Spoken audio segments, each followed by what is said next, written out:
Hi friends, ఈ రోజు టాలీవుడ్ లో the best love stories public opinion తెలుసుకుందాం. పదండి. హాయ్ అండి, హాయ్, మీ పేరు? జోష్న. ఓకే, మీకు నచ్చిన లవ్ స్టోరీ ఏంటండి? Love story and little arts.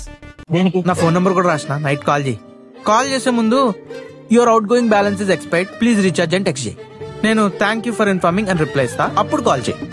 అంటే మమ్మీ అప్పుడప్పుడు పింత మాట్లాడడానికి ఫోన్ తీసుకుంటది. అమలక్కల ముచ్చట్లు పెట్టడానికి సేఫ్ సైన్స్. అంటే కొంచెం friendship, college vibe and love story కూడా కొంచెం అట్రాక్టివ్ గా అనిపిస్తుంది. Okay, thank you. బ్రో, మీ పేరు? అఖిల్ బ్రో. మీరు? సమీర్. ఫ్రెండ్స్ ఇద్దరు. ఓకే, ఇప్పుడు వరకు మీరు చూసిన మూవీస్ లో ఫేవరెట్ లవ్ స్టోరీ మూవీ ఏంటి మీకు? ఎట్లాట్స్ నీకు? లవ్ టు చెప్పేది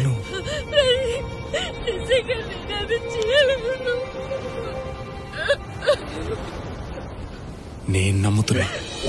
మూవీ ఎందుకు అంత అంటే అవి రీసెంట్ గా వచ్చింది, లవ్ స్టోరీ బాగుంది, మీకు కనెక్ట్ అయింది. Thank you. హాయ్ అన్న, మీ పేరు? నా పేరు దేవరాజ్. ఓకే, మీకు ఇప్పటి వరకు మీకు నచ్చిన మూవీస్ లో ద బెస్ట్ లవ్ స్టోరీ ఏదన్నా? బెస్ట్ లవ్ స్టోరీ అంటే ఆర్ఏ2లో. ఓకే, ఆర్య 2 మూవీ నుంచి ఆర్య ఆర్య ప్రేమగా పిలిచేనా? నుంచి ఆర్య 2 ఎందుకు స్పెసిఫిక్ రీజన్ ఏమైనా ఉందా? స్పెసిఫిక్ అంటే ఫస్ట్ లో హీరోయిన్ అయితే హీరోయిన్ చూస్తుంది ఆర్యాన్ని. ఓకే. సో అప్పట్లో తన క్యారెక్టర్ తెలియదు. సో మంచివాడు అనుకుంటా తను, అవును. కానీ వాడు Bad boy. బ్యాడ్ బాయ్ అవును. తర్వాత తెలుస్తుంది. Hmm. సో వాడిని హేట్ చేయడం స్టార్ట్ అయితే వాళ్ళతో గొడవ వస్తుంది.